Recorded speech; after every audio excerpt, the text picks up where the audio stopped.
Okay, call to order of the Water Supply Meeting, Water Supply Planning Committee of the Monterey Peninsula Water Management District at 11 o'clock. Roll call, please. Committee Member Riley, Here. Committee Member Paul, Here. Chair Edwards. Here. All And the committee day members is, are present. thank you. And the day is December 14th, in case somebody want to say we did a meeting and they didn't know about it. Okay, next order of business is public comment. Joel, could you open it up to public comment? Yes, this portion of the agenda is for any public comment that's not listed on today's agenda, but is within the jurisdiction of the district. At this time, if you would like to make public comment, please raise your hand on the Zoom application, or if you're calling in, please push *9.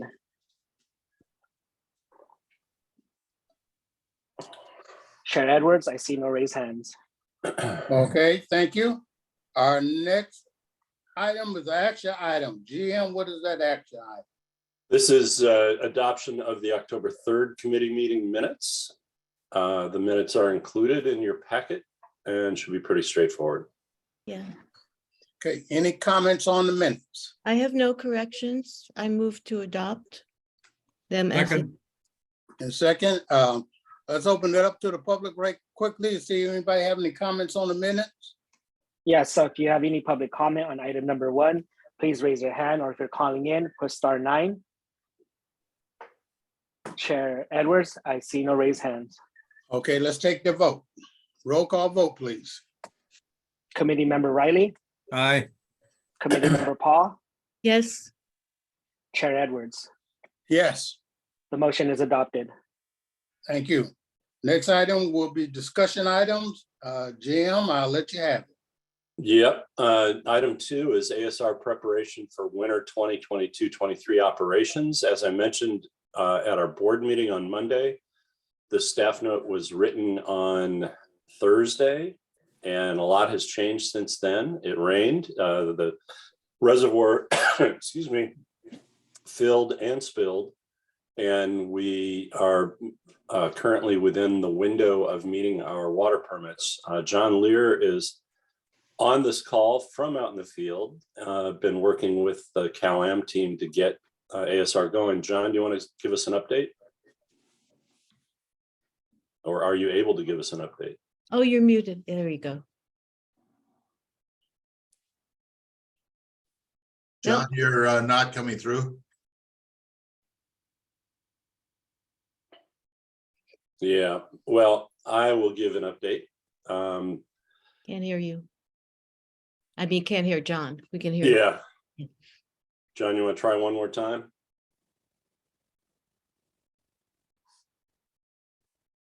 Yeah, so we assembled the team on Monday. Began back flushing operations on Tuesday. Can John, you are hear me you? now? Yeah, there you go. Go ahead, John. Okay, great. I just had to rejoin, sorry. Yeah, we have been blowing water off to the pit. We spent Monday figuring out how to get the parallel pipeline connected to ASR 1 and 2. We successfully did that around 4 o'clock. And so we started flushing water on Monday to the pit. Anything we flush to the pit does count as injection when we're within the window for injecting. Tuesday, we started first thing flushing water.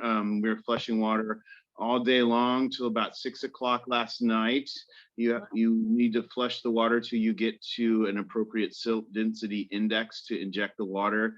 We got down to very, very close to it. So we turned on ASR 2 last night, overnight at about 1,000 gallons per minute. So we could inject some water. In response to CalAm, they Tuesday went and turned on the upper valley wells to support the extra extraction out of the river to inject water. We returned here at 8 o'clock this morning and began flushing again. At about 10:30, we got the appropriate water cleaned up from the pipe, removing the pipe scale out of the system. And I just left ASR 1, which we set to inject at 1250, and we're just turning ASR 2 up to 1500. So we're going to try to target about 2,800 gallons per minute moving forward.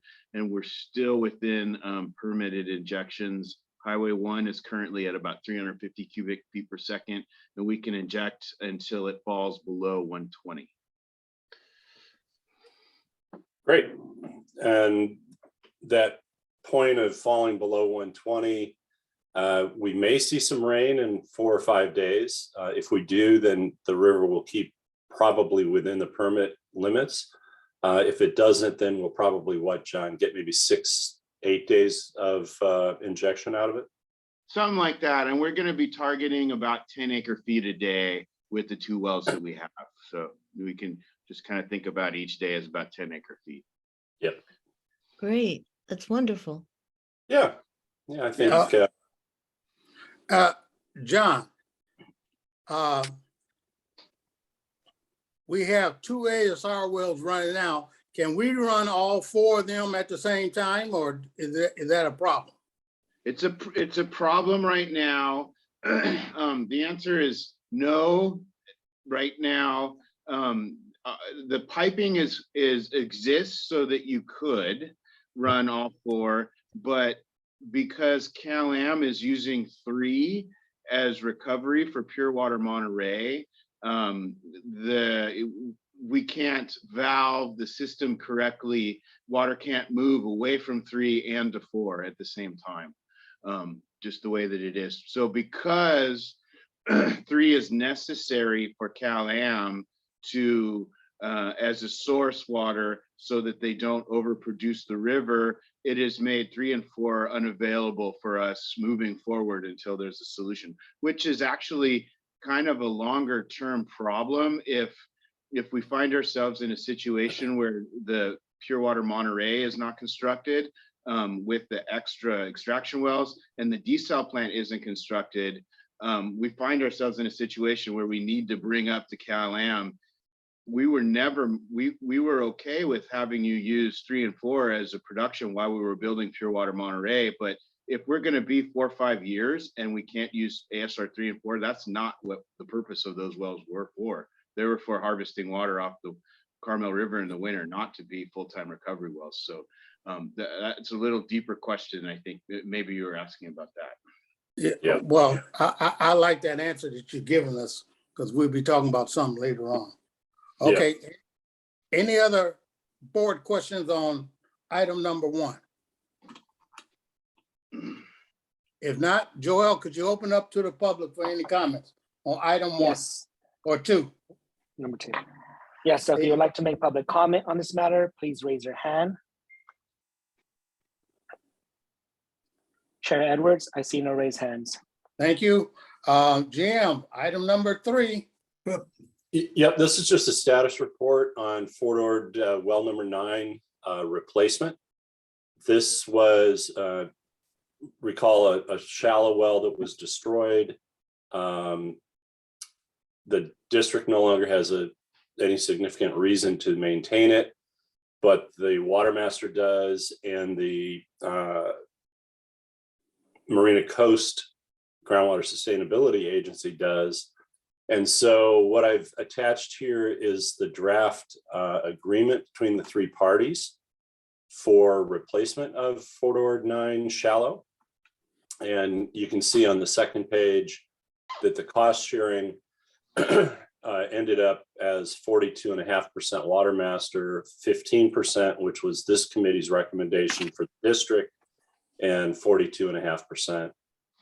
This hasn't gone to the water master board for final approval yet, so there may be another round of changes, but it's just brought here for your update. There's really nothing more to discuss about it. Okay, go ahead there, Director Ralph. No, quick question. Does Marina Coast seem amenable to this? Have they expressed any reluctance? No, they need the monitoring data. You know, it's in existing, the deep wells existing. There's a solid set of data through time, so it's in their interest to keep that data point available going forward. Okay, thank you. Okay, question for me is, John, we had that well destroyed, right? We took the, Corridor 9 shallow was destroyed, correct? and we paid for that? We paid for that. Yeah, that was, I think it was about 60 grand we paid. Okay, well, that justify our costs right here. Did the other agencies help us in that destroying? No, we funded it ourselves. Okay, well, I can see why we're going at the 15%. I agree with that, since we took care of our part earlier, and I hope we stick with that number. So I'm Yep. satisfied with that. Move Chair Paul, approval.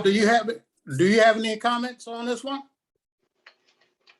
No, I mean, from everything I know, that sounds reasonable to me. So I agree with what you're saying about the cost sharing. Thank you. Yeah, Go I ahead. just want to thank you, Alvin, for just reminding us of the destruction cost, so that the full picture of what that whole dynamic is, which is outside our district anyway, it presents a reasonable picture to the other agencies. And so I would move approval. No, is this an action item? This is No, this Yeah, just discussion. information. Yeah. Okay, thank you. It probably come back to the full board later, but just discussion. Okay, Joel, could you please open it up to the public on this item? Yes, so if you would like to make public comment on item number 3, please raise your hand. Chair Edwards, I see no raised hands. Okay, thank you. General Manager, item number 4, please. Yeah, item 4 is also a discussion item, condition report on forward well number 10. Speaking of destroying wells, I do want to draw your attention to the exhibit 4 in your packet is a map of the Seaside Basin wells. Yellow, I think it got to you in color. I hope it did. Yellow are monitoring wells, and you can see Fort Ord 10 is the northernmost yellow dot on the map. It's outside of the Seaside Basin. The staff note gives a general overview, but John, if you could summarize what you're seeing out there and what the prognosis might be. Yeah, thanks, Dave. These wells, the Fort Ord wells, like 9 and 10, 7 and 8, these were all drilled in the 90s by the district in an effort when Fort Ord was in the process of closing down. The district got access to that area, and it was an exercise to understand the hydrostratigraphy of the northern area of within the district boundary, and it's the quintessential work that helped to define the boundary of the Seaside Basin between it and the Salinas Basin.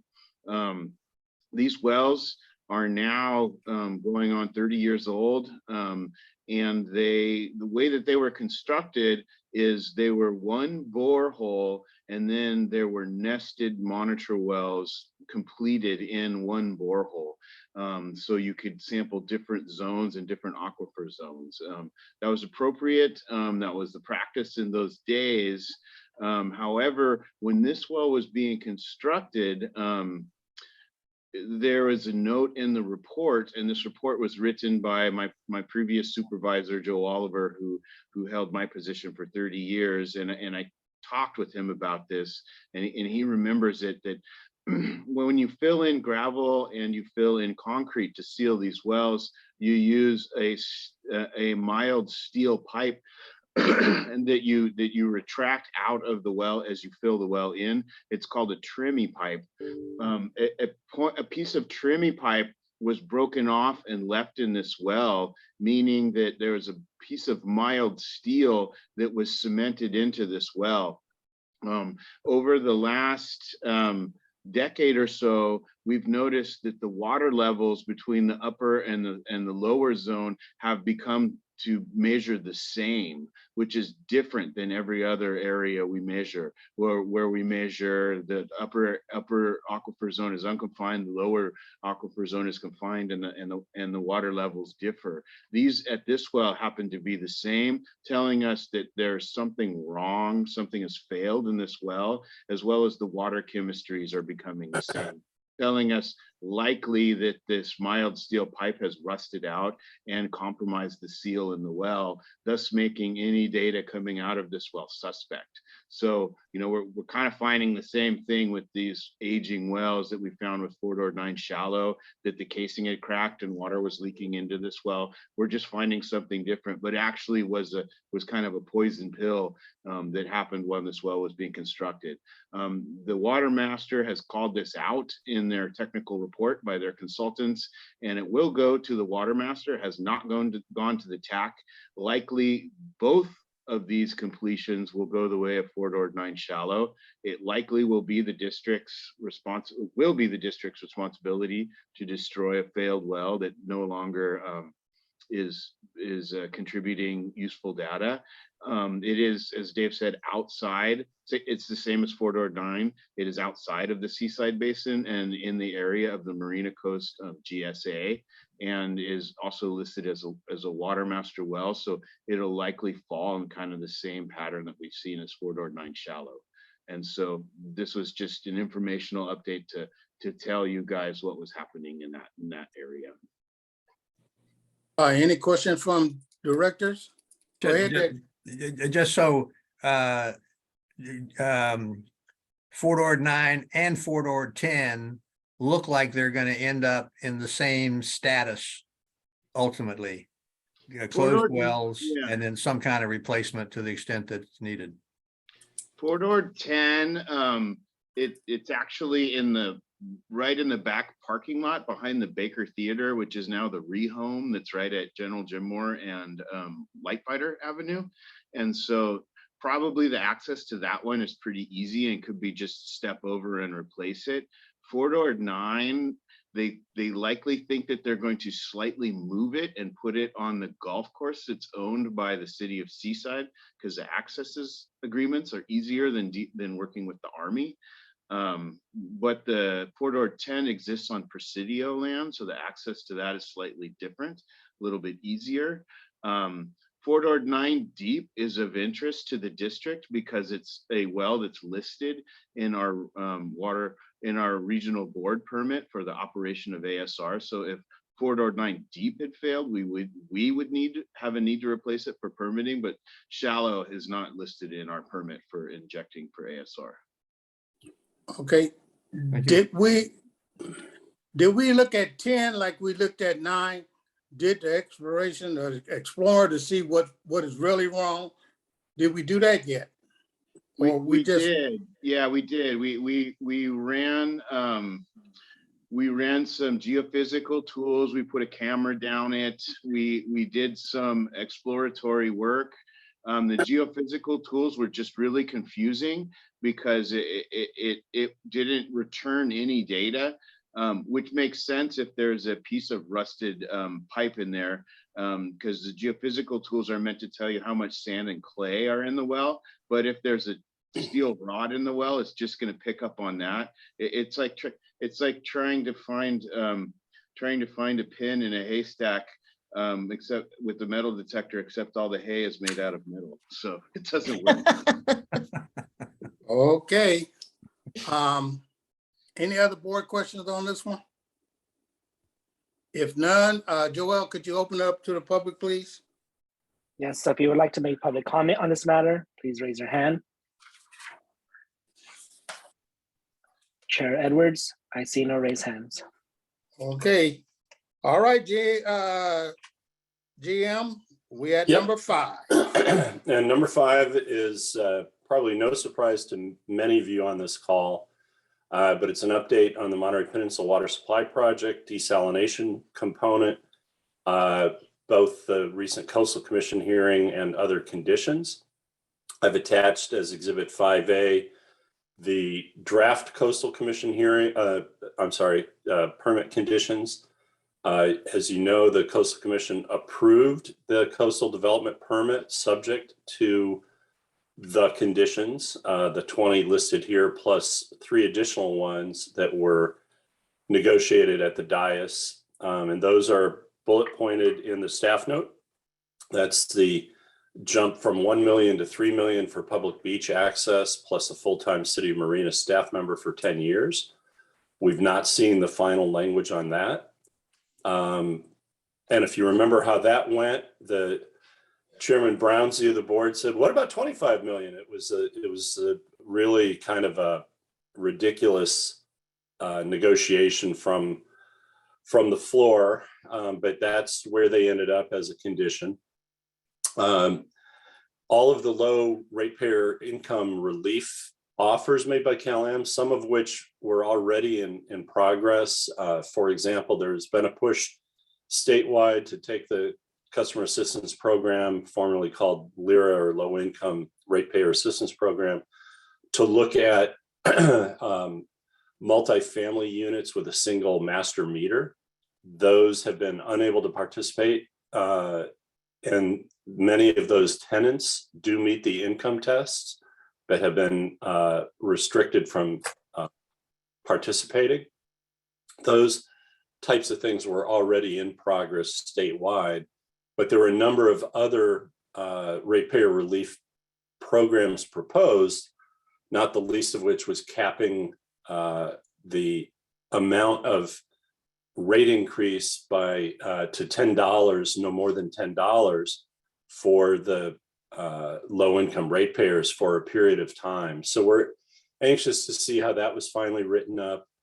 And then the commissioner from the North Coast requested more acreage to be purchased as a mitigation, which will also bring cost related to the project. So again, we're waiting for the Coastal Commission to put all of those in writing, but those conditions can be added to some of the specific conditions under condition 1 in the attachment. And really, of the 20 conditions that the staff report had proposed, only items 1 and 2 are specific to the project and wouldn't be considered kind of generic conditions for any project. The rest of them are, best management practices and mitigation plans and so forth. So, but they're they're attached for you to read through. I do want to highlight that only one related to the Public Utilities Commission, which is the continuing phase 2 proceeding on supply and demand, was identified in the Coastal Commission conditions, but we remain concerned that there's at least 4 others and maybe more. And they're bullet pointed on page 2 of the staff note. One is that the 4.8 MGD option was specifically not permitted under the 2018 CPUC decision. And as you look at condition 2 of the Coastal Commission attached to this note, you can see that the Coastal Commission believes that phasing must occur and that you must operate as a 4.8 plant for a minimum of 2 years before asking to operate as a 6.4 MGD plant. That specificity in the second condition necessarily means that CalAm can't say to the Public Utilities Commission, well, we're actually building a 6.4 MGD plant and that's where we're headed. So this is just a step along the way, because it will be a 4.8 MGD plant, which has ratepayer impacts, cost impacts, and environmental impacts, all of which have not been further vetted.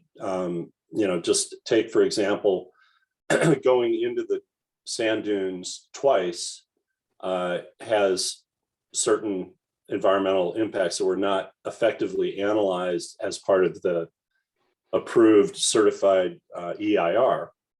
The phasing also says that the slant wells will be extended to 1,000 feet, which is actually an increase in their length. And so the impact on the water modeling for that area has not been analyzed. So there's a bunch of CEQA issues surrounding the phasing approach.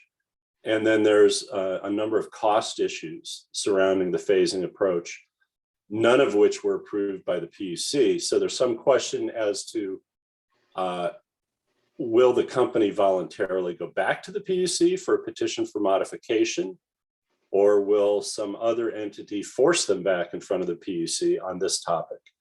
The third bullet point said, and this one got a little bit out of step because the PUC decision approved the desal plant first and then said if you come back for approval of the expansion of Pure Water Monterey, then your application for expansion needs to include operational strategy and ratepayer versus shareholder impacts of operating both together. Well, the expansion application was filed before the Coastal Commission determined that they would hear the CDP, and therefore the application on Pure Water expansion didn't have any of that operational strategy or ratepayer versus shareholder impacts in it. And I'm not sure how the company expects to sidestep that direction from the 2018 decision. The fourth bullet point, it relates back to what I've already spoken of, which is the low-income ratepayer relief mechanisms.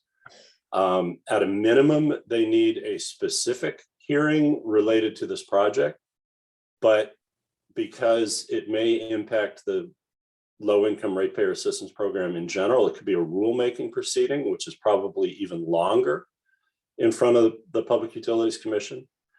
And then there was a cost cap on the project. It's been eerily quiet as to what the project might cost in today's dollars. The 2018 decision was based on 2017 capital project dollars. We've not seen any update, but obviously if you add $3 million for public access and an employee and additional mitigation purchases on top of just the construction cost index and inflation on materials, it may entirely be possible that the cost cap will be exceeded, which requires a petition for modification. So it's not simply the conditions that the Coastal Commission has identified, but it's kind of the fallout from how that application was put forward to the Coastal Commission that may trigger a bunch of other things, causing, you know, a 2 to 3 to 4 year delay. And then if it ultimately is approved and all the conditions are met, it's still a 3-year construction process. So you're not going to see a desal plant anytime soon. And these are things that we as a district will need to be vigilant on and make sure that the Public Utilities Commission does address them.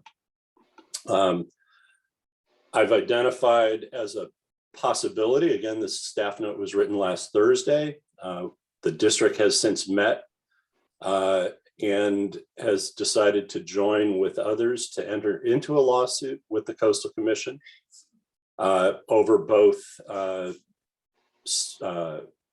procedural issues and CEQA issues. And, you know, there's some discussion by others, we've not really talked about it, but if the project is changed and CEQA has not adequately reviewed the changes to the project, who's going to force the PUC to go back and do supplemental work to reflect, as I mentioned before, modeling and an extension of the length of the slant wells and so forth. And then I've identified a few other things that remain outstanding. These 6 are just in the other category of the staff note, and you can read those on your own. Okay, thank you, Jim. Go ahead there, I'm Director I'm not- Paul. I'm not chair anymore, but yes. Thank you, Dave, for that overview and reminding us about some of these many conditions. I just want to emphasize 2 things about the conditions. One, all the and you said this, but I think it's just to state it a different way. All the ratepayer assistance conditions, all the conditions that have to do with helping low-income ratepayers they're subject to CPUC jurisdiction, as you said. So in terms of the Coastal Commission setting conditions of that nature, I view it as empty promises. There's absolutely we have no way of knowing at this point which, if any, of those conditions and various forms of assistance to low-income ratepayers might ever be approved. So I think we all know it, but I just wanted to emphasize it. There's two other issues I just want to call out as they seem particularly important to me, which is this is a permit that is only for 25 years. And then if the plant is built, if the project is built, then Cal-Am has to come back if they want to extend the project beyond 25 years. And we also know that around that time, 20 to 25 years, the wells would have to be replaced and very likely moved inland. So this could turn out to be a 25-year project, which means that all the cost calculations have to be reviewed in that time frame, which is also a CPUC jurisdiction affair, and would impact rates, hugely. So, some of these problems come from the fact that you have these different state agencies with different authority. But if the Coastal Commission has no authority over rates, as we know, but it's supposed to take into account environmental justice, which includes ratepayer impact. So that's how we got there. But as I say, there's a lot of conditions in here that could be empty promises. And all of the conditions that have cost implications, you mentioned some of them, Dave, all of those would also have to be reviewed for, if they're approved by the CPUC, who pays for it, ratepayers or shareholders? Right. So, I know I'm saying things that we have discussed, but I'm just underlining them as they strike me as particularly important.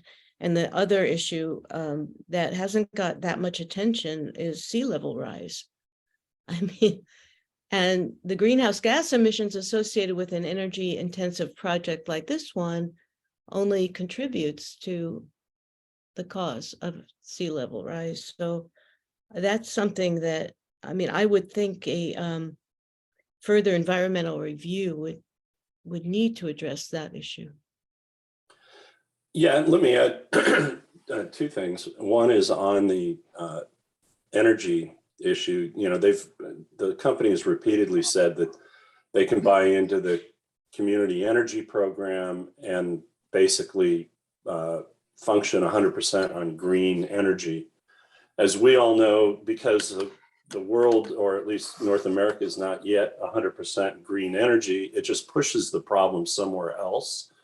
And while you might say that if they are successful in purchasing only green energy, for the near term, it means just somewhere somebody else is going to tap into a coal or gas fired plant in Utah or somewhere in the Midwest, because we're not 100%. So it is slightly disingenuous to say that they can offset all their energy need with green power purchased through community energy. The second item did occur to me that, and I think it was in the other, let me go back and look. Yeah, it's the fourth item under other. But, we, the district, were instructed, and Cal-Am was instructed, to pursue what's called a securitization of public borrowing. And then the district sent a letter to the Public Utilities Commission saying, we will back off of the public borrowing, the securitization, out of concern, or not concern, but out of in favor of using state revolving fund debt for that portion of the debt component of the financing, because Cal-Am, really at the same time as San Diego, Pure Water San Diego, received a huge allocation under the state water board's intended use plan for using state revolving fund monies. Well, they rescinded that state revolving fund allocation in October, and we don't know where that's going to be. So either Cal-Am has to get back in the queue, reapply to the state for state revolving fund monies. And if that money is still available at the level that they had offered, then they can move forward. If it's not available, then you're back to reconsidering the financing plan for the desal plant. And because so many of these conditions, and this goes to a little bit to what Director Paul said about the timeline, you know, if this is 5 years away, then it's what are the conditions of financing 5 years from now, not what are the conditions today? You know, what are the cost structure? What's it going to look like 5 years from now? So there's just so much that needs to be cleaned up on this thing that I just, you know, I don't know where the company begins. Okay, Director Rowley. You have any comments? Yeah, I have a question, I guess more, the three conditions that were negotiated at the dais at the Coastal Commission. What's the timing of hearing how they're written up? It seems to me how they're written up may be important about how we might proceed legally. Yeah, and we've not heard a timeline. I think that Dave Laredo, you're on. There was a notice of determination made simultaneous with the commission decision, even though the final conditions had not been written at that point. The notice of determination has been sent to the state. It has not yet been posted, but that does trigger the statute of limitations for any challenge under CEQA, and also a different statute of limitations for any challenge under the Coastal Act. But no, those specific conditions have not, if they are written, they have not yet been released to the public. Because it seems like they're cost related and directly impacted back on the PUC considerations. It's difficult to say without seeing what the words are. Yeah. Yeah. And then I'm just want to clarify a little bit of what Karen was talking about the 25-year limit.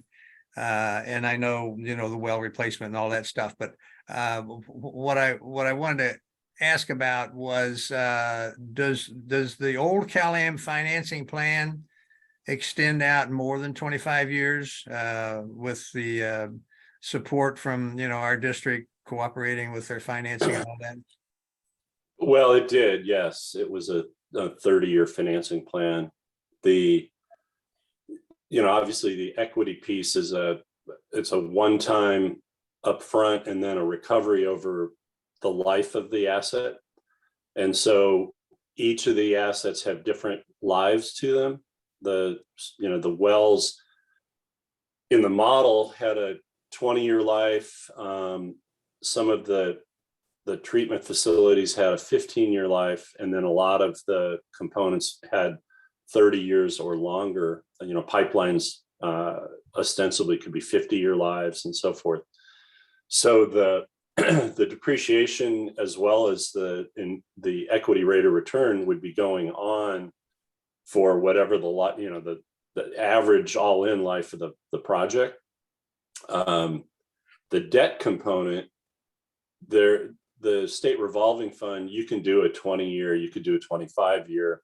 So if it's all state revolving fund, then 25 would work. It's, you know, typically 30 years. That's what we did for the Pure Water Monterey base project. And then the securitization, when we were still in the process of planning for it, we were looking at 30 years. I'm not sure how the market would accept a 25-year final maturity, but that can be looked at. What do you mean the market won't accept 25 compared to 30? They might. Yeah. So typically long-term tax exempt financing can be 20 to 30 years. I mean, there's a market for every maturity. You know, you can do 10-year notes and so forth, but long-term tax exempt financing is often 30 years. And the only reason for that is you're just trying to match the beneficiaries of the project and the life of the project with the financing. But I suspect we could probably do 25, just never looked at. And my last question is there any way or any reason why we should try to accelerate CalAm to update its costs, because it affects everything going across the board, everything that the PUC has done so far or not done. And the Coastal Commission also has timeframes, not necessarily the cost, but if we can get an update on cost, I don't know how many ways we can push that, but it seems to me the more they withhold that information, the more the larger the question marks get about everything dealing with their CalAm, with their desal. Yeah, there was a report through Josh Stratton, the CalAm spokesperson, in the couple of weeks ahead of the Coastal Commission hearing, where he said, you know, an update in costs would be forthcoming in the next few months. He may have misspoken, don't know, but The company must have to do its own update for its own purposes.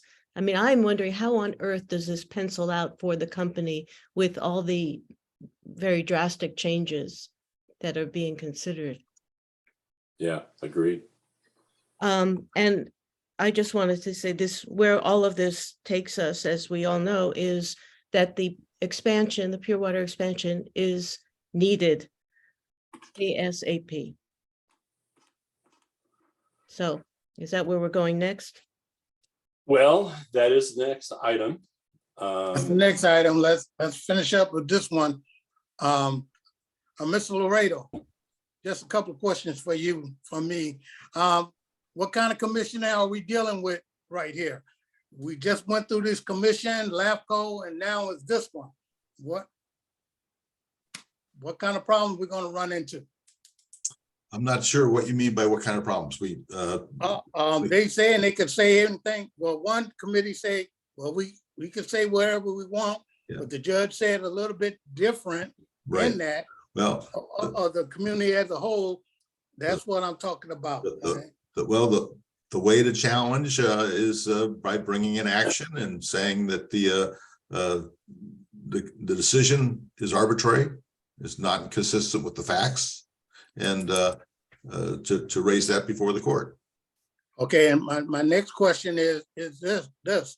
Our next phase with the CPUC is about supply and demand. I heard all these other items.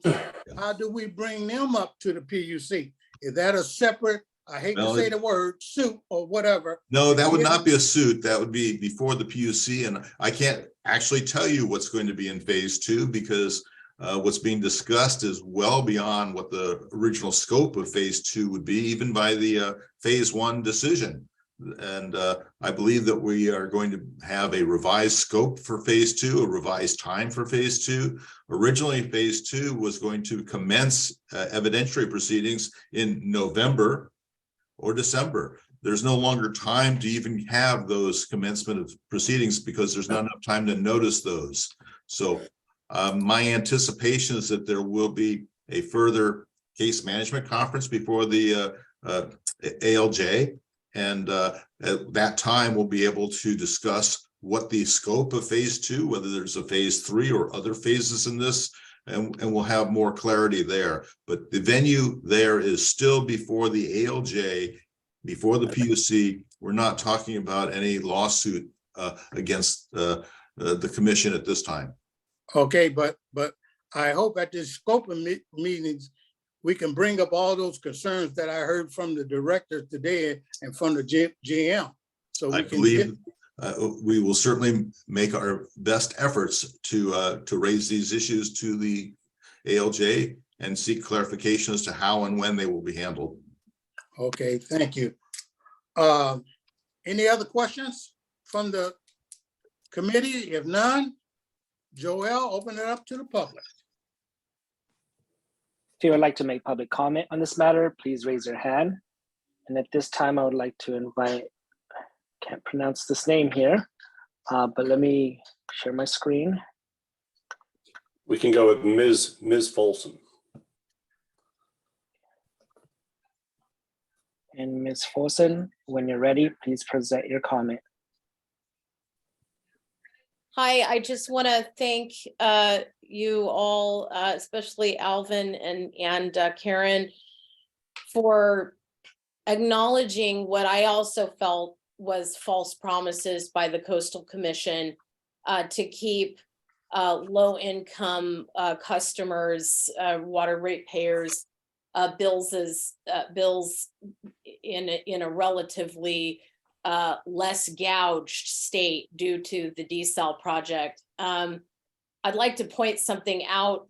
I'm a low-income customer. I've received constant threats of shut off from CalAm. My husband makes approximately $1,000 more than the state low-income water. I can't remember what LIWAP stands for program.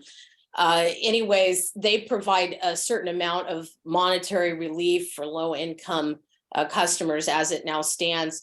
Their income threshold for qualification for assistance is very low. And it actually does not match the Coastal Commission's version, and I believe the most appropriate version considering how expensive housing is here now relative to wages and so on. They came in somewhere around 80,000. Well, the state says low-income people are for my family of 3 comes in at something like 43,000 and some odd. And so when the Coastal Commission says that they're going to somehow help out families like mine who currently don't qualify for any relief under our current bills, let alone later, well, I got the sense that we were just sort of being abandoned. So yeah, I really want to thank Alvin for bringing that up of how can you help represent us so that we can get some relief in terms of actual, threshold for assistance, income threshold for assistance. That's my end of my comment. Thank you.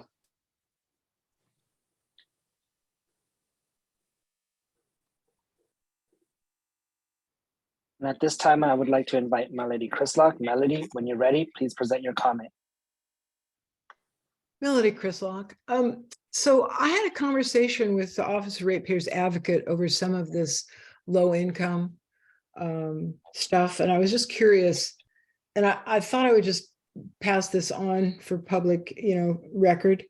So the typical water use, this average water use is very skewed and not very realistic because it takes the extremes into consideration. But what the Office of Ratepayers Advocates uses is what they call common usage, which is more of a middle of the road kind of usage. For the state of California, that is 7,200 gallons a month right now. And for our area, it is 5,500 gallons a month. So when you look at that and consider that more the typical bill, which is running about $150 a month right now for 5,500 gallons. And then CalAm says that's going to increase by 50%. And we know that's lower than it would really be. The Office of Ratepayers Advocates thinks it's 60 to 70%. You're talking about a pretty horrendous increase that the Coastal Commission nor the Public Utilities Commission really seems to have taken into consideration yet. This is not just about extremely low income folks. This is about everybody. I don't know how anyone with a $200 or $300 water bill is going to be able to afford a 70% increase on their water. And I also wanted to point out that we have low income people that are part of public water now. They have told me what their bills are, like a $52 a month bill. Well, this great low income help for them for a $50 a month, $52 a month bill equals $12. That's all the help they get in the low income assistance program, which they don't consider, $12 really. This is what we're talking about. And this is the big deal about, wow, we're going to have a condition that says they can't raise it, more than $10 a year for 5 years. And then what happens? I feel like this whole low income assistance thing is kind of a red herring that's sort of distracting from the fact that this water is not affordable to anyone, let alone low income folks. So I just wanted to pass some of that on. Thank you.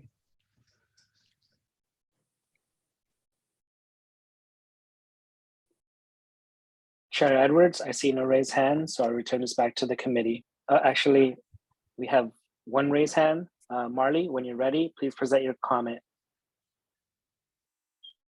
Oh, hi, I joined late. You may have already discussed this, but I wanted to mention relative to the Coastal Commission hearing, one particularly odd comment, and I don't know if anyone can find it as you challenge them. There seemed to be considerable evidence that coastal commissioners either did not understand after trying or had not made the effort to understand the real situation involved in using the Pure Water Monterey expansion as the alternative. After Paul Shudo, in only 8 minutes and not nearly enough time, and with no follow-up questions that were significant, tried to explain how the water supply that was abundant in the winter was banked, put into a reserve so that it could be used in the summer for the expansion. Later in the hearings, one of the commissioners said, well, they're using their reserves. This shows that the desal is definitely needed now.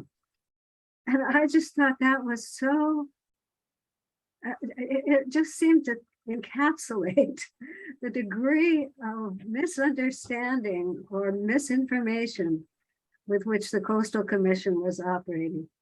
Thank you. Oh, and by the way, thank you, many thanks for all your good efforts to keep us informed and to help justice happen. That's the end of my comment. Thank you. Chair Edwards, I see no raised hands, so I return this back to the committee. Thank you, Joel. Any other questions on this item right here? Just want to notice, talking about ratepayers, I believe the district itself should be talking about all ratepayers. One thing I don't believe, I hear people talking about low income. This project that's about to become with us is going to hurt everyone. So it's just in the future, I think the district ought to be talking about protecting all the ratepayers, not just low income. And I know we don't do that in a way, but we need to bring out that this district, a public agency, will take care of the public and their ratepayers. If no other comments, all right, Jim, the next one, number 6, please. Yep, item 6. Well, actually, back on your comment, any subsidies for a specific class of ratepayer, in this case, a low-income ratepayer, is borne by the rest of the ratepayers. So your point is very well made in that not only do the average ratepayer see their bills going up, let's say 50 to 60% for the project, but now to subsidize 10% of the ratepayers, you're going to actually pay more to create that cross subsidy. So it's an all ratepayer problem. So item 6. Oh, go ahead. I just want to say I agree with what you've both just said. So someone, for example, in Ms. Folsom's situation is actually going to pay more to subsidize people with lower incomes than her family has. Yeah. But Sure. I agree. All ratepayers really are concerned. Go ahead, Dad. So, Just yeah, add so one. item 6, an update on Pure Water Monterey expansion. 1 minute, Jim. George, go ahead and make your comment. No, I just, Oh, at one of the CalAm forums they had a month or so ago, I specifically asked, how do they expect to finance the assistance to the low income ratepayers? And they said, well, we'll take it out of rates and they won't have to pay. And I said, well, somebody's going to pay. How are we going to do that? And they said, well, we'll just shift it. We will have to shift it. And I said, well, where? And they didn't identify it. So I just assume it'll go into the connection charge somehow spread across everybody. But it may not be in rates, but it will be in the connection charge, which will be in rates ultimately.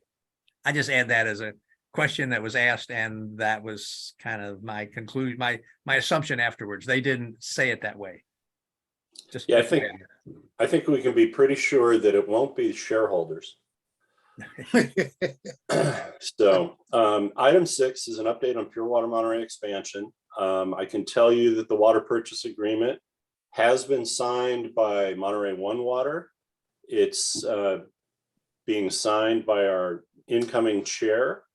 And so we will have the amended and restated water purchase agreement signed by 2 of the 3 parties. We'll probably forward those 3 copies to CalAm to sit on a shelf somewhere in San Diego because they've indicated strongly that they will not sign the water purchase agreement because they felt that the decision approving the water purchase agreement created a shortfall for them for the allowance of funds used during construction and did not give them all the recovery they had sought on the extraction wells. But there's a key difference of opinion as to whether, in fact, the company's been harmed at all over those 2 issues. We did send a letter off to the company yesterday. That's the first of 3 possible steps in how we're dealing with the water purchase agreement. The next step will be by January 19th. We will respond to whatever their application for rehearing says, probably similar to the letter that we sent yesterday, but with greater detail and more reference to the actual decision.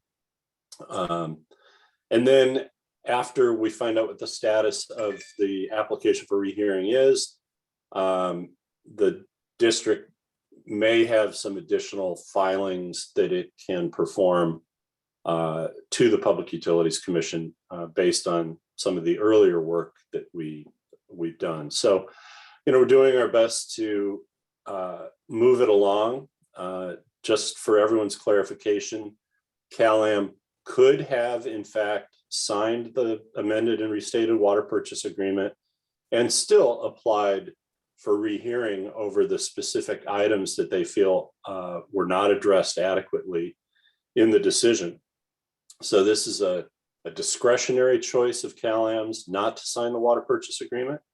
It's not something that they're required to do because they disagreed with the rate treatment. So the project is being held in abeyance on a elective or discretionary decision by California American. Dave, before you Yeah. go on, can we do anything?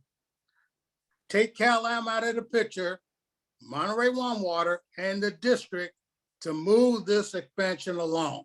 Right. Can we say we will do whatever needs to be done? I know Monterey One, $77 million WIFIA loan for the expansion. Can we say we will back that? Right, and then that's really the next subject, alternative Okay. financing options. I note that Mike McCullough from Monterey One has dropped off this call. He's been primarily in touch. Allison and Mamura is still on the call. But so the way the WIFIA finance people are approaching that offer of financing is Very similar to how you would do a credit analysis for tax exempt bonds. And they're looking basically through Monterey One Water and to the underlying credit of California American Water. Back in the old days, American Water Works was less than investment grade. That's not the case anymore. American Water Works is now, I believe, I sent this information to Mike a couple of weeks ago, and I've kind of lost it. It might be BAA1 by Moody's. But anyway, they have an investment grade rating. The subsidiary, California American Water, does not have a public rating out there. So the WIFIA folks will have to do, their own analysis. We, the district, could effectively substitute ourselves for Cal-Am as the purchaser of the water. And they would have to then evaluate us and our credit rating. We also do not have a public credit rating. The 30-year certificates of participation that just got paid off July 1 for the reclamation project was not rated. It had a commercial bank letter of credit on it. It was variable rate financing, not fixed rate financing. So the district would have to undergo some form either of a formal credit rating or a credit review. I suspect our credit is an A by Standard & Poor's and an A by Moody's, roughly in that level, which is very good investment grade quality. That being said, we could do it. We could step in. The one knock on us right now is the water supply charge is being challenged by the Taxpayers Association. And so that uncertainty would affect a significant portion of our revenues. We would also have to look at whether or not we would have to convert our system into an enterprise fund.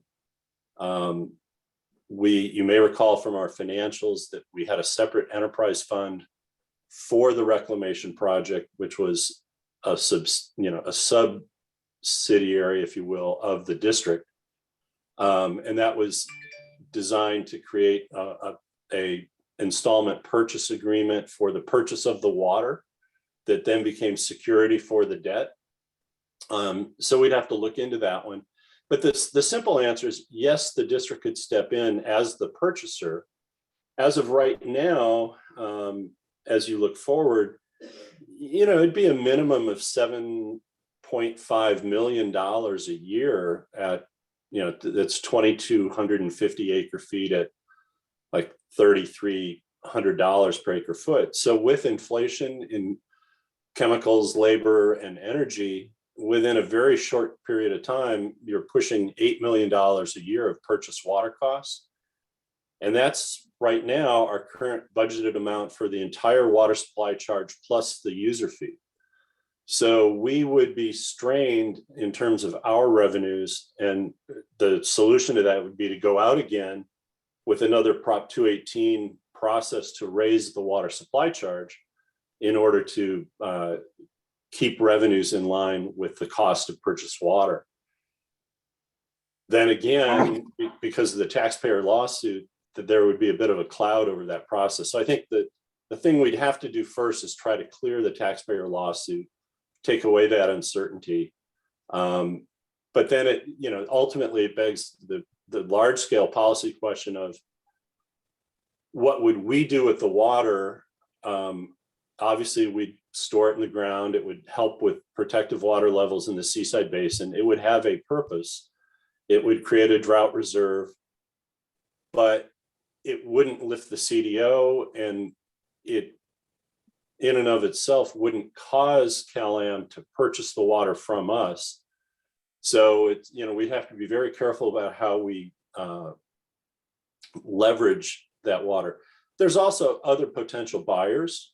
We could lay some of that off to perhaps Marina Coast Water District if the price is right. They need a more dependable long-term water supply. And there may be some others, but the answer is yes, we could move forward.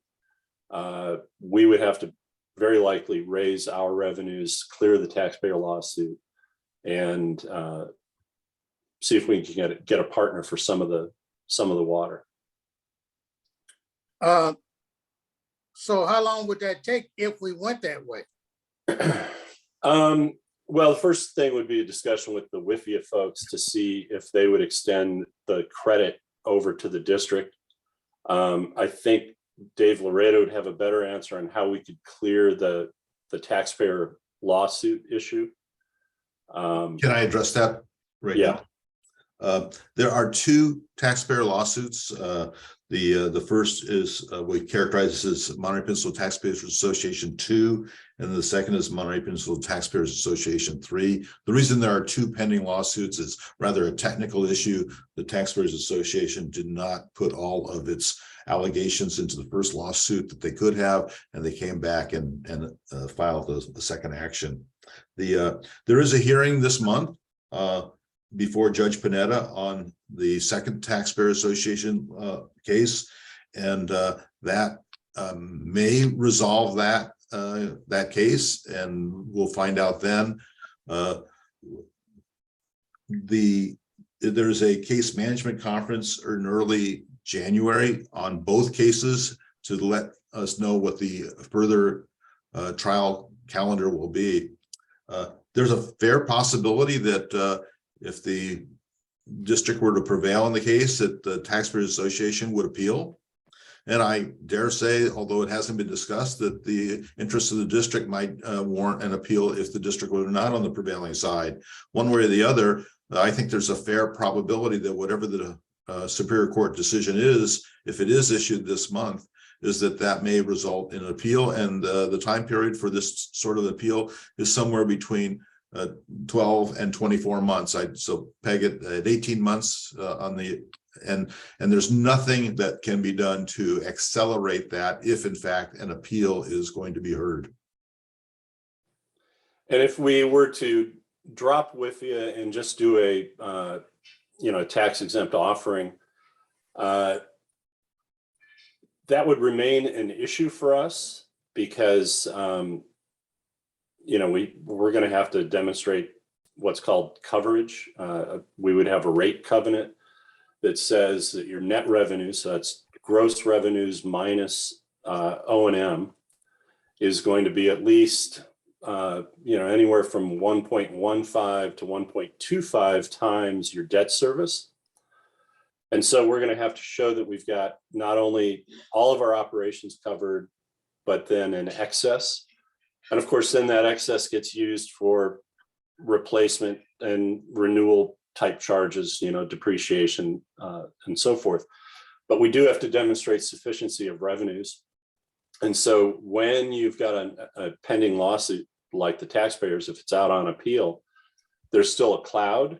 Now, our ability and any special district's ability to raise rates and charges is deemed in California to be pretty secure. So it may be that the litigation risk over the water supply charge is something that the markets can absorb. But going through that process and establishing a credit and building an indenture for certificates of participation would probably be on the order of a 9-month process, working with the district's investment bankers. Okay, go ahead, Director Paul. So if we did go that route, okay, let's say we build it and then we're producing water. I mean, CalAm wouldn't have any other, wouldn't CalAm have to buy the water just because there's no other source? Well, this is where maybe the motivations of the company have to be examined. Right now, we know that CalAm is going to be 1,000 to 1,200 acre feet short from its firm supplies, beginning the current water year, the water year that we're in. And so the whole idea was that we were going to get Pure Water Monterey expansion. It would produce an additional 2,250 acre feet, that even if you began the fallowing or the in lieu recharge program over the Seaside Basin of 700 acre feet, you're still looking at 1,500 new acre feet. So there would be more than enough water to meet both growth and the lack of firm supplies. But to make up that 1,200, you got to rely on aquifer storage and recovery, Table 13 water rights, and Sand City desal. And so in some years, you're going to make that up pretty easily. In other years, you might not be able to. So those reserves could be gone, disappeared within a 2 to 3 year period while you're waiting for the pure water expansion to come online. At that point in time, there are no longer any reserves. And so the idea was you start building up new reserves in good years with ASR, and then ultimately in a steady state ASR then is always reliably worth 12 to 1,300 acre feet per year based on storage during the good years and withdrawals during the bad years. Same thing with Pure Water Monterey expansion. So by not signing the water purchase agreement, there's the realistic possibility that there are not enough current supplies available, say 3 years from now. And as we talked about in item 5, the desalination plant is, even if it were to move forward, is very unlikely to be available. So Cal-Am has on more than one occasion said, well, if we have to, we'll just overpump the Seaside Basin. And that is not really a responsible water agency's response to a problem. The responsible answer is, let's sign the water purchase agreement and I'll try to get my cost recovery for the Monterey Peninsula Water Supply Project costs later in some other action at the PUC. I mean, that's what one would think. So all logic is out the window at this point. But Director Paul, yeah, we're going to potentially have a shortfall that can't be met by anything other than violating the CDO or overpumping the Seaside Basin because of this delay in the expansion. Aren't there consequences to the company if they violate the adjudication decision? The limits on the Seaside Basin pumping? Well, Not automatically. No, yeah, That would have to be raised by motion, just as, but Cal-Am does have a statutory obligation to provide water service, and the PUC does have the jurisdiction to oversee that. Jurisdiction's decisions so far have been permissive. They've allowed Cal-Am to make a profit. They've allowed Cal-Am to make decisions. They have allowed Cal-Am to enter into the water purchase agreement. If Cal-Am refuses to do so, as they have for the moment, the avenue would be back before the commission, the Public Utilities Commission, and renew the district's complaint that Cal-Am is failing to meet its obligation to its water users. And the commission, faced with a complaint, could have the ability then to force Cal-Am to purchase the water and not to overpump the Seaside Basin. But that doesn't happen in a vacuum. That has to be done by either a complaint, and the complaint could be issued by internally by the commission or externally by the district or others filing an action. yep. Okay, George, go ahead. yeah, it seems like the way the Cal-Am's not moving on this item is a self-imposed drought or self-imposed fear of a drought, or the conditions for a drought that's self-imposed by Cal-Am's inaction.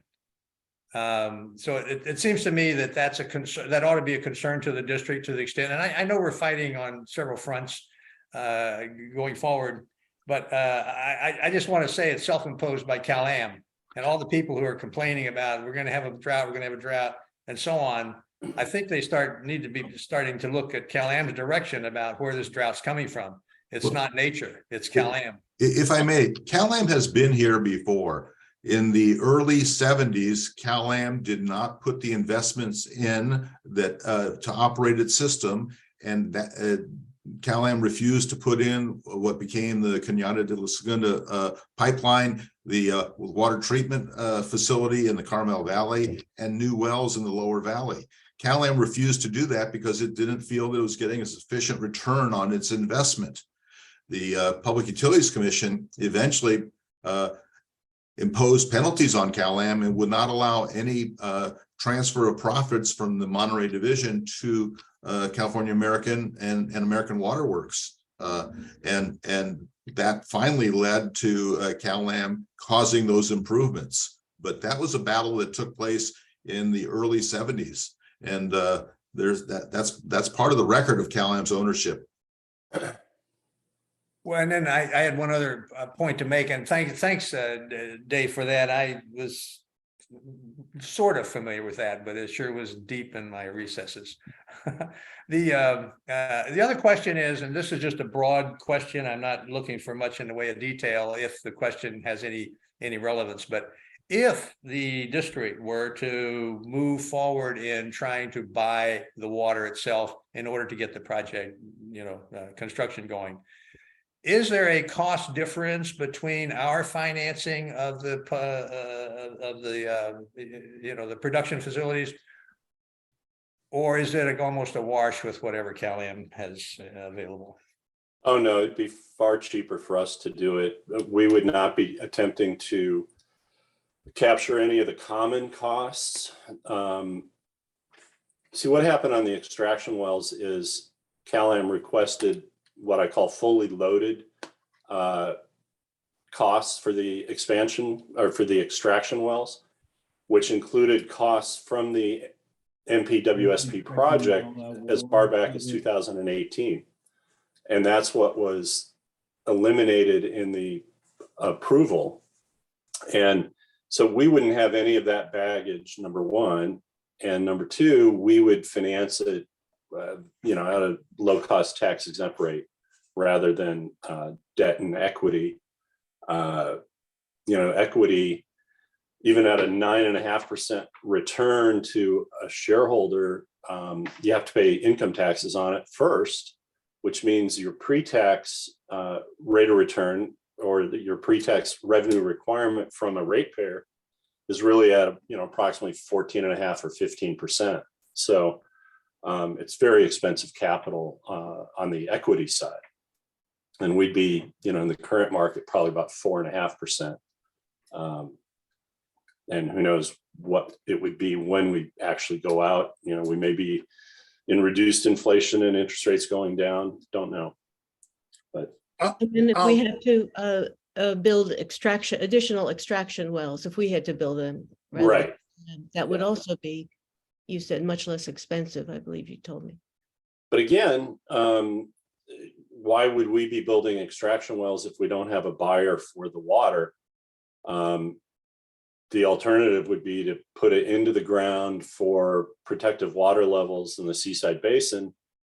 And if Marina Coast, for example, wanted a piece of it as supply, they could build their own extraction wells, also, using tax exempt debt off of their water enterprise. So, there's a variety of different issues. The thing that, and Maureen never hesitates to remind me of what really John Lear said earlier. Even right now, we're having a little bit of a drought created because ASR can only operate at half capacity because Cal-Am doesn't have the extraction capacity they need. And so they're using ASR well number 3. ASR well number 4 is going to come online as a production well for Pure Water Monterey to replace ASR well number 1, which we've taken offline for that purpose. And so, aquifer storage and recovery is not getting the full benefit of what it was designed for, even right now, because of a lack of extraction capacity. Who owns all of the ASR wells? We own 1 and 2, and Cal-Am owns 3 and 4. I would characterize it as a mistake that was made by the district years ago. But when the cease and desist order was put into place, Cal-Am was instructed to come up immediately with a small water project that would produce 500 acre feet per year. And they asked us if they could take on ASR wells number 3 and 4. And we said, sure. And so they ended up as owner and, recipient of those 2 wells. I think we could have met the same need by keeping ownership and just allowing them to have the output. The ironic thing is by using 3 and 4 as production wells for pure water Monterey water, they're not actually meeting the requirements of the CDO, which required that small water project to be developed because it is not being run as a small incremental additional water project. So, that's another one for you to put in the files, but they were required to build 500 acre feet of new water, and they're not using their project in that manner. Is it feasible, would it be feasible for the district to build additional ASR wells? Yeah, we could. We've looked at that in the past, and what happens with ASR is at some point you start running into a capacity limit at the extraction site along the river. So we would need new extraction capacity along the Carmel River and more treatment capacity. I think, at this point with Cal-Am getting down to their legal limit off the Carmel River, there's probably more treatment capacity available. Before, when they were using more of the river, we would bump up against a treatment capacity if you overexpanded ASR too much. But there's a lot of moving parts to that right now, because the Monterey pipeline is used primarily to move water from north to south. The new constraint on ASR becomes the Segunda pipeline because of its limited diameter and friction losses as it's coming down the hill and so forth. So there's only so much ASR that can be leveraged at this point when you don't use the Monterey pipeline as originally promised to the PUC and the decision that allowed it to get built.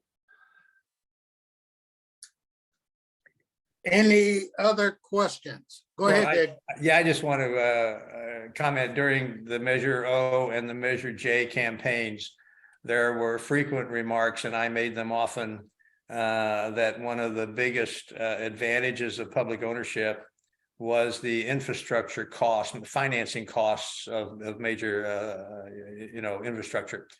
And it's because of the rates that are so different between the corporate interest and the corporate versus public financing the world out there. So that only adds to my interest in pursuing this question. I don't say we pursue it, as a high priority item at this point, but I do think we need to hear from the court cases with the Taxpayers Association. And but I hope we still keep this idea alive, because I don't know where it might go, and I don't know how much work it's going to be, and obviously the costs and the structure of financing and all that is a lot. And I'm concerned anyway that we're entering a phase of district expenses that's going to be pretty significant with the litigation and so on going forward. And so I just want to keep that in mind for everybody, that, we do need to pay pretty careful attention. Dave, thank goodness you kind of know a lot here and help us kind of understand more and more. But both Daves, I appreciate your kind of reminding us of history, but also reminding us of the facts about the real world we're facing.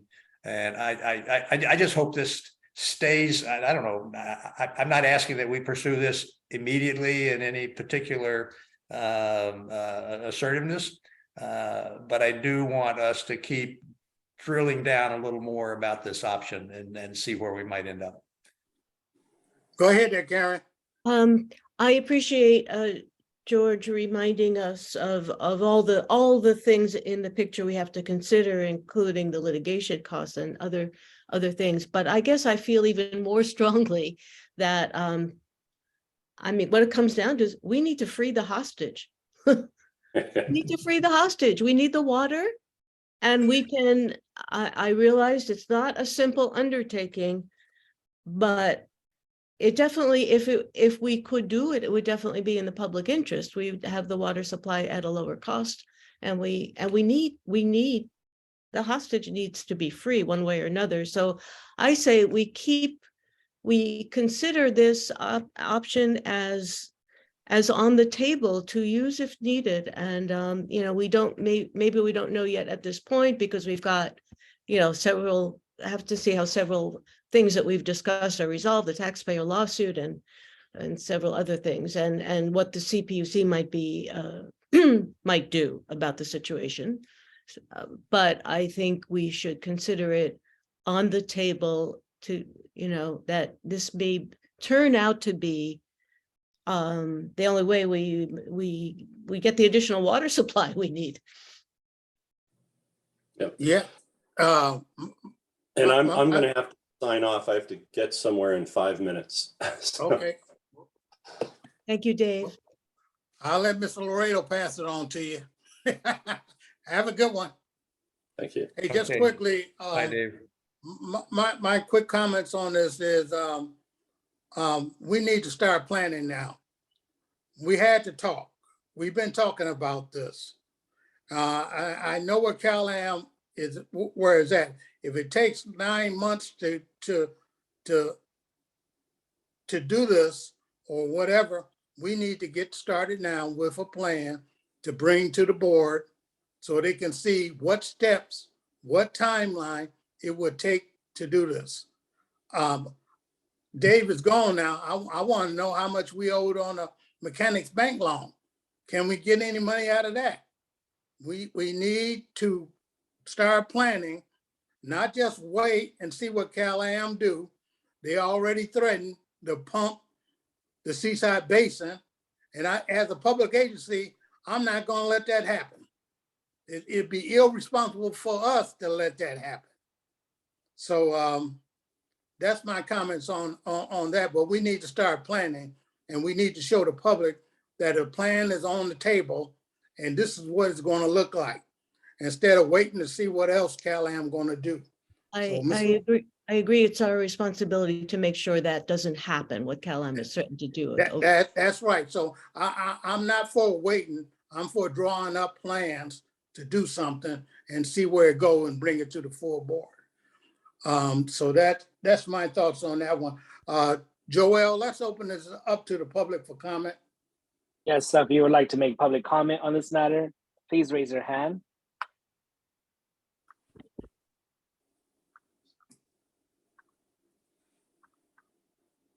And at this time, I would like to invite Melody Crislock. Melody, when you're ready, please present your comment. So I just want to make sure I understand this, and this may not make, I'm kind of thinking out loud here, but Cal-Am's issue here is the infrastructure costs.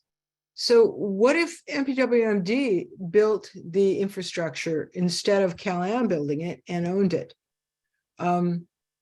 Is that any feasible, thinking, way to go? I mean, you could build it.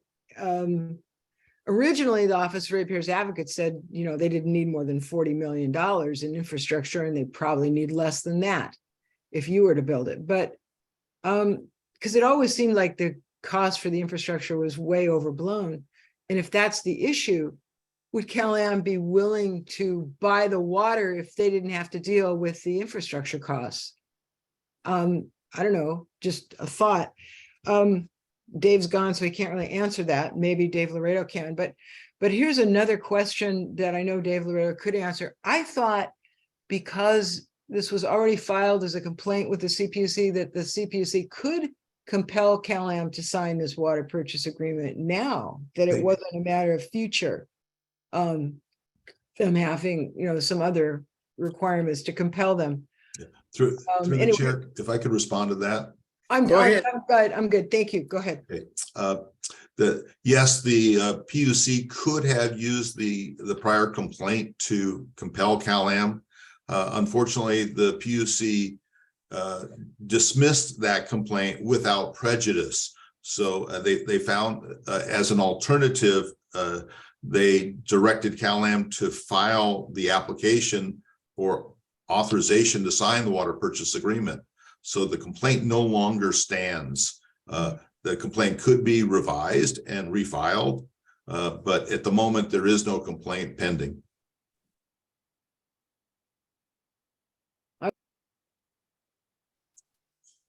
Okay, And Mr. Edwards, I see that Amy Anderson is the next in the queue, but I would ask that you not allow her to speak. As a member of the public, she can observe without it causing a Brown Act violation, but we already have three directors participating in this meeting, and that would make this a meeting of the board. So unfortunately, Ms. Anderson should not participate orally with this matter. thank you, Mr. Oreo. I seen that too. So you're right on top of it. Joel, who's next? Yes, next up, we have Ms. Folsom.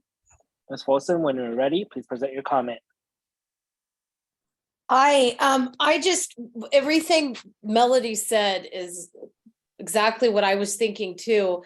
I appreciate Chair Edwards talking about us planning on how to get this water, the expansion online. Dave, in his wonderful talks about historical realities, he mentioned that because CalAm is misusing two of the ASR wells, they no longer meet the cease and desist order that required that they come up with an additional 500 acre feet of water in a small water project. Can this issue be added on to the reawakening that Dave had mentioned earlier of the case before the CPUC to compel CalAm to sign on? Essentially, I guess, well, Dave Stolt left, but maybe someone else can speak to this. Wouldn't that just be one more point that would then make it compel CalAm to go forward with the Pure Water Monterey expansion? Would that actually meet that small project 500 acre feet CDO requirement? That's it. I'm done with my comment. Thank you. All right, next up, we have the phone number ending in 092. To unmute yourself, you'll need to push *6, and you may identify yourself for the clerk's record. Thank you. This is Jason Campbell. I'm speaking as a resident. I have, I don't know, maybe 20 more hours as a Seaside Council member, and then I'll just be your average Joe. And anyway, I really appreciate the conversation today. And Alvin Edwards, I completely agree with you that we need to make a plan for coming up with a way to generate this water and finance it and purchase it. And I keep hearing Marina Coast being mentioned as a possible purchaser, which is great. But I think we should also consider Seaside Municipal Water, which is really close, sitting right on top of the Seaside Basin, and of course has wells, and Seaside is providing a lot of the land for the infrastructure. So Seaside Muni could always use some water as well. So keep that in mind. Oh yeah, thank you. Thank you. All right, next up, we have Tammy Jennings. Tammy, when you're ready, please present your comment. Yes, thank you. This is probably a stupid question, but can anybody make a complaint to the CPUC? You were saying that there wasn't a complaint any longer with the CPUC. I mean, can I make a complaint? If And I'm also, answering through the chair, any member of the public, and particularly any CalAm ratepayer, would have standing to make a complaint. Unfortunately, there's not a simple complaint form, and one would have to comply with the PUC rules of practice, which are a little convoluted. it figures. Also, Alvin, thank you. I also agree that a plan needs to be put in place. Thank you so much. And thank you all for all your hard work. God bless you all. Merry Christmas. Goodbye. Thank you.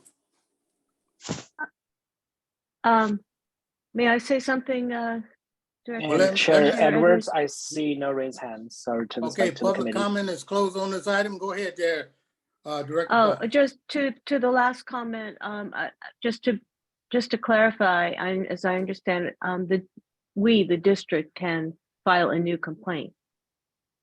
And that's what our counsel was telling us. We can say, file a complaint saying, what we asked for in our original complaint, the problem has not been solved. You've authorized the water purchase agreement, CalAm, to execute the water purchase agreement, and they've refused to do it. So we're back. Well, I feel that as many complaints we can get in there, the more the merrier. So everybody can file a complaint. So anything else on this item? If not, I'm going to close it.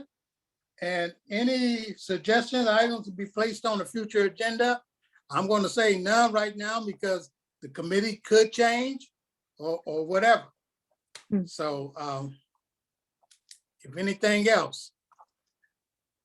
Well, I think this last issue we've been discussing about how to, what I'm calling in my mind, free the hostage and get the expansion built, that should be a standing item for the moment on this committee's agenda.